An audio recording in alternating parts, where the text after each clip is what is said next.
song was written in 1927 by Hoagie Carmichael as an instrumental. And it wasn't until 2 years later that a fellow by the name of Mitchell Parrish actually put words to it. But I'm going to ask you, since it's kind of back in those old days, I'm going to ask you, where were you when you first heard the song Stardust Memory, right?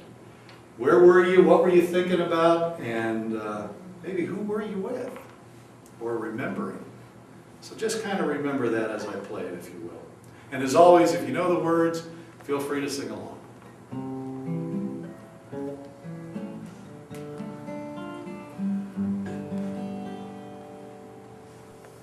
Sometimes I wonder why I spend my lonely nights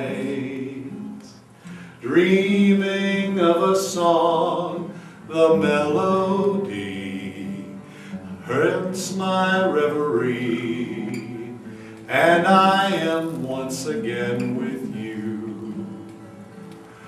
when our hearts were young. And each kiss an inspiration. Oh, but that was long ago. And now my inspiration is the memory of a song behind a garden wall where stars are bright. And you are in my arms, the nightingale tells his fairy tale, romantic place where roses grew.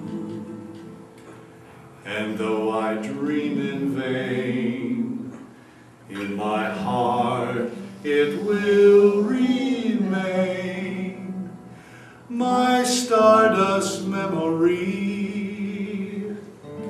a melody of love's refrain.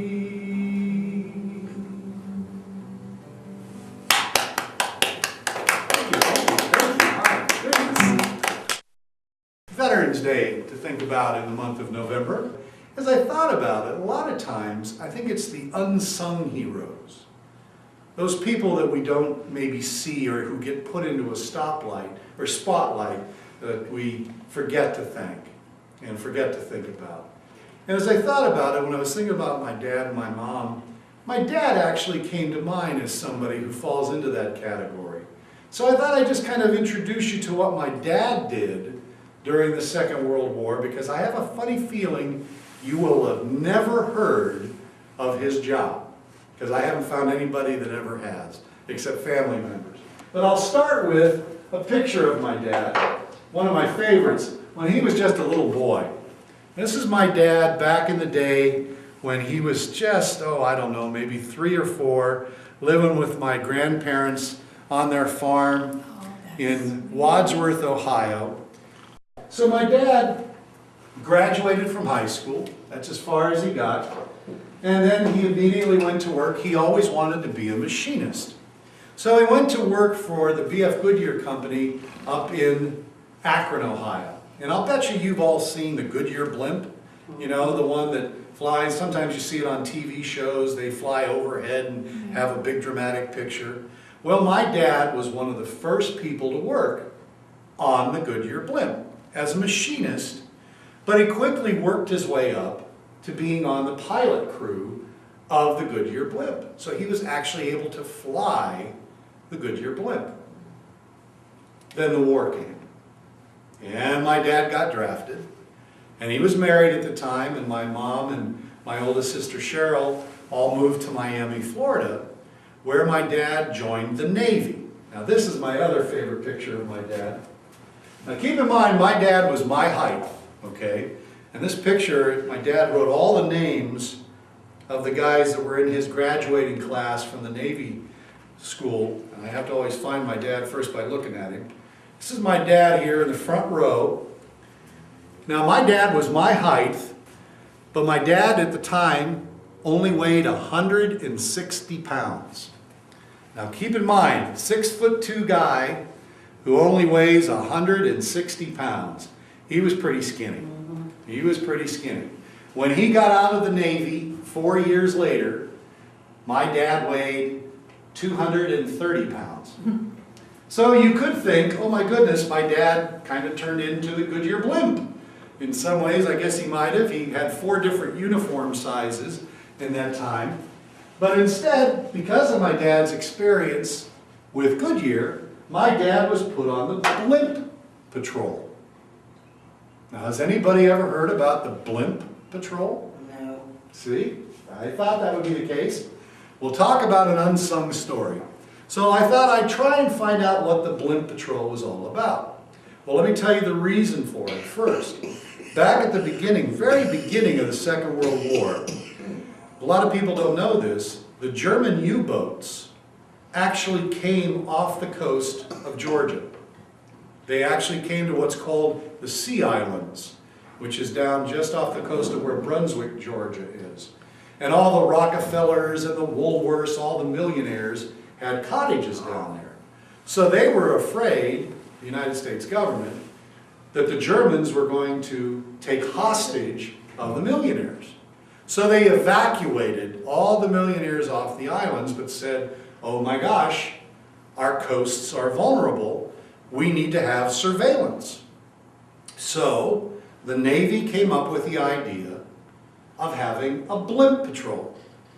So I thought, okay, that means just like the Goodyear blimp, my dad would fly over the Florida and Georgia coasts looking for German U-boats. Kinda. As it turns out, I actually have a picture of the kind of blimp that my dad flew in. This is a U.S. Navy blimp, and you know, blimps are sometimes called zeppelins or dirigibles, if you will. And so you can see that's pretty much what you expected when I said blimp, isn't it? But what you can't tell in this picture is how big is that blimp. There's nothing that gives you the scale of how big that might have been, right? Well, I found another picture that shows that. Now, the most famous blimp ever was the Hindenburg. Do you remember the Hindenburg? That's the one that blew up and killed all those people in that terrible crash. Yes. Well, at the top of this picture, as you can see, this big blimp up here, that's the Hindenburg, 803 feet. That's a big blimp. Sure. By contrast, the Goodyear blimp is down here, where my finger is. So you can see the difference between the Goodyear blimp and the Hindenburg blimp. And the blimp I showed you in the picture is called an M class. That's that one. So even what my dad, I thought, was flying, the Navy blimp, might have been that big. Turns out, no. My dad's blimp, well, it's not even on this picture. Quite small. Because it was so small, it was somewhere between 20 to 50 feet. Pretty tiny by comparison. And so picture my dad by himself in a blimp, day after day for 4 years, flying up and down the coastlines of Florida and Georgia. It wasn't a glamorous job. It wasn't the most important job by far, but that's how my father served. And just think, if you multiply it out, how many people serve like that?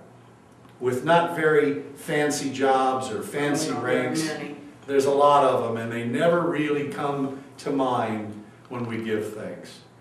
So I hope at Thanksgiving you took a moment to say thanks for all the veterans, both the men and women that are serving currently in Iraq and Afghanistan, these terrible wars that we're involved with. They're keeping us free, and they're people that we need to hold in our prayers and say thanks to. That's just one example of how you can say thanks and make a difference, don't you think?